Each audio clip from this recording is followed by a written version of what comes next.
check this out. I'm playing Hyper Light Drifter. This game came out in the spring. It's a game it's definitely like super influenced by spring this year. Spring 2016. So this game's about 6 or 7 months old. Okay. It has a really killer pixel art aesthetic. Like you're looking at this game right now. It's a gorgeous game. It's one of the better looking pixel art games I've ever seen.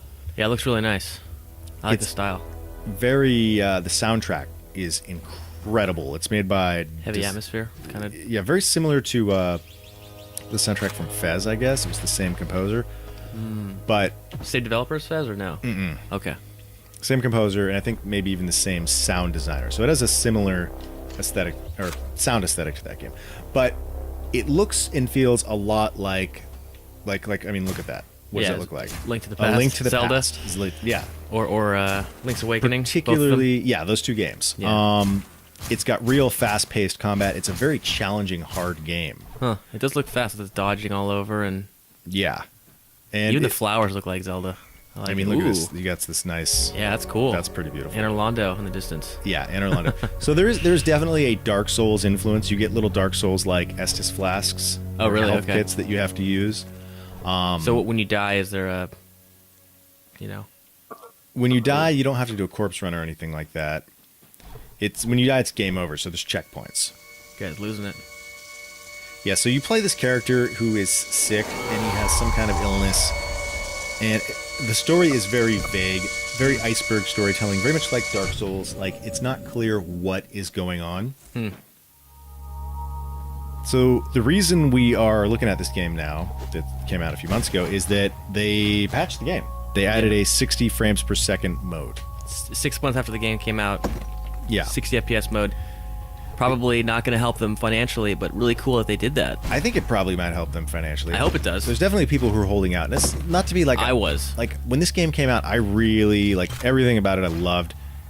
Except the 30 frame per second lock, which I felt... For a game with this much combat depth, like, this game requires a lot of quick evasion, a lot of quick hits. There was times where you're just like, man, if this game wasn't locked at 30 frames per second, I would have made that dodge. Yeah, I could see that. Like, particularly in the boss battles. Like, it wasn't such a big problem. Are they pretty punishing, the boss battles? The boss battles are really epic, really good boss battles. And just, I mean, a lot of challenge, right? Are they like more combat based, or is it like find the weakness and then like exploit the weakness like Zelda, where like King Dodongo, you throw the bombs in It's his more mouth? like a Dark Souls boss battle. Okay, so it's like you a gotta whittle real his health down. And, you got to get that learn health his attacks, down, master it. Yeah, Gotcha. Old 8-bit kind of reminiscent. I mean, Very cool. Very good boss battles. Yeah, like this game just needed to be at 60 frames per second to really achieve that level of Visual clarity and just responsiveness. Yeah. Like it just wasn't a responsive game. So here's an example of what we're talking about. This person doesn't give me any dialogue. Instead, they just give me like a little story. And now they're gonna fill up my map. tell you where to go. Yeah, they kind of give you some information. There's the next dungeon. That's the boss. Oh, okay. So it doesn't have actual quote dungeon style. Well, I mean, it's more of an area, right? Like Right, each it's a region world. is a Gotcha. dungeon. So as you can see, there's some kind of hairy shit going on here. These guys have some kind of weird, like, genocide. The frogs are killing all the bunny people, and rather savagely. Like, they're skinning them. Oh, and I just died. Ooh. So, like I said, this game, it's a hard game. Not easy. It's not an easy game. So when you die, there's a checkpoint, and you just resume from it. Do you just go to the last yeah. screen? So as you see, I just went back to the checkpoint. So I got to go back again. I'm going to see this guy. That was those two fires on the top of the screen. Yeah, I should have healed. Okay, so I should have... There we go. You got the little Estus flasks. So this game is all about, like, moving around, dodging, kind of basically circle strafing, right? Yeah. Or, yeah, quick dodge. You get your little invincibility frames. You get Right. invincibility frames. Eventually you get a double dodge, which I don't have yet, but it's kind of hard to pull off. Like, it's really tricky. And there's a whole obstacle course that they want you to do this thing, and if you get, like, 800 double dodges, you get a special set of armor. It's in depth. That's that one, right? You have to go around in a circle. Keep doing that. Yeah. So I've been wanting to try this game for a while, but I think now with this new patch and the 60 frames per second, it's the best time to jump in. It's the time to get this game. And it's the boss rush mode. Honestly, the way I felt about this that. game before was that it would have been the type of game I'd spend 50 to 100 hours playing over and over, except for the sluggishness of the controls, really made it feel not that responsive, and it just feels a Because lot of more 30 responsive FPS, right? now. Yeah, it's a much more responsive game. And as you see, your character's got this weird Sickness. Coughing Just up keeps- digital blood or something. keeps happening from time to time. Really good exploration. It's a really good rendition of what you liked about A Link to the Past. Yeah, definitely. I can totally see that. Let's go a little deeper. So, it's got some platforming kind of stuff with the dodge, though, yeah? Like this. That's some platforming right there. Yeah, it's platforming, I guess. Yeah. That's something that you didn't see too much of in Zelda, really. You can't really jump. You can jump in not Link to the Past, in Link's Awakening with the feather. But that's like the only Zelda I can think of that you can do extensive jumping. You can jump in Ocarina of Time, of course, but it's not quite the same thing. No. Okay, so I've unlocked a portion of the. I've got to like pull these rods out of the ground to make it so that I can get to the boss area. So you got to find all the rods. Once you find all the rods, you can go to the boss area and fight the boss. So how far are you in the game right now?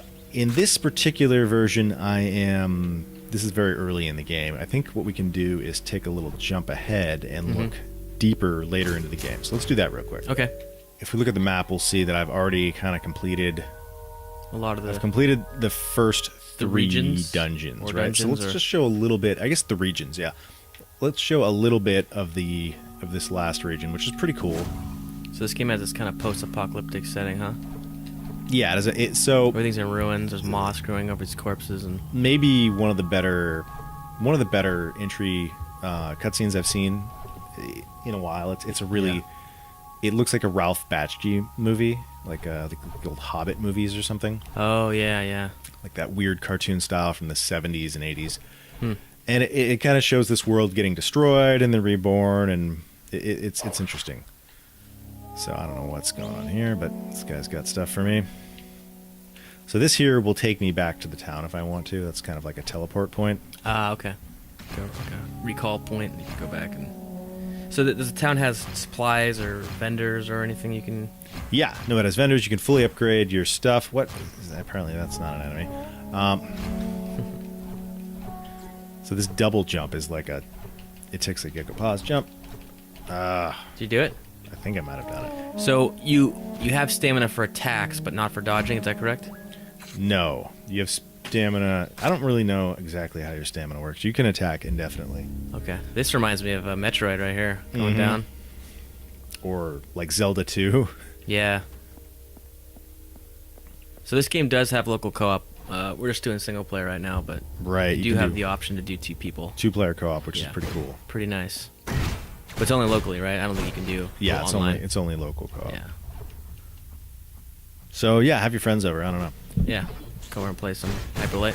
So look at this combat. You can see it definitely requires a lot of through dodging. these little TV guys. Oh man, I'm getting. Yeah, a lot of them. The animation looks so nice at these 60 FPS. The way they're Yeah, all- it's beautiful. Yeah, it's really nice. That's one thing, like, personally, I think, like, higher frame rates allow you to see just how smooth the animation looks, and this game has, like, really gorgeous art, so really, take full advantage of all the time they spend animating this stuff. Yeah. You can see it better, more in depth. So, did you already complete that dungeon? Is that why there was nowhere to go? I think I have completed that dungeon. Okay. I haven't played this game in a couple of months, and I'm pretty close to the end, but I don't really know what I'm supposed to be doing. So did we mention the boss rush? We did. Could I say that? Yeah, boss rush. It'd be cool to see that, but I guess you have to beat the game first. Yeah. Ooh. Did you just dodge into the wall? Yeah, so what I did is I was able to stack my dodging. So you double It's double a double dodged. dash, basically. Gotcha. Must be the way to go. Down below. Down below.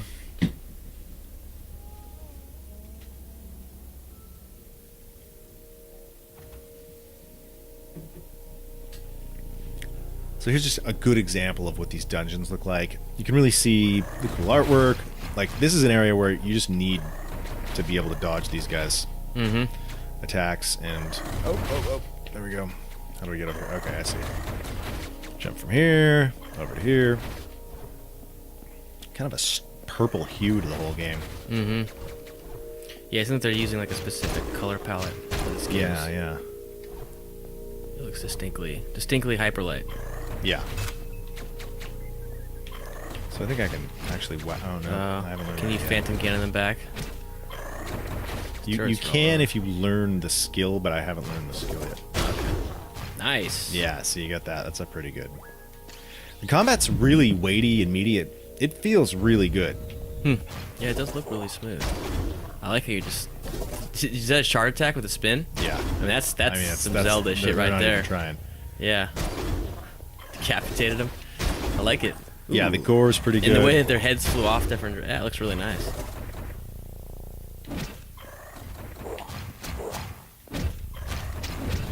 Oh! Yeah, this is not a hand-holdy game, huh? I definitely think Hyper Light Drifter is...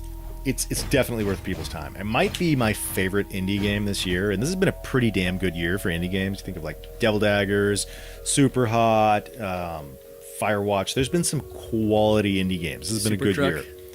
Super Truck? Yeah. I don't know what that is. Is that what it's called? And then there's that that incredible indie game called No Man's Sky. I just died. This game is real hard, but it's definitely worth your time. Cluster Truck. I'm sorry, Super Truck. Cluster Truck. Oh, yeah, Cluster Truck. I don't know what that is, but... Check it out. Yeah, so I think Hyper Light Drifter, worth your time. Killer game. Beautiful game with an incredible soundtrack. Yeah. Really good combat. If you like Dark Souls, you should get this. If you like Zelda, you should get this. If you like 2D 8-bit games, 16-bit games, get it. It's worth your time. One of the better games of the year. That's all from Aaron and Kevin. Yep. Out. Thank you.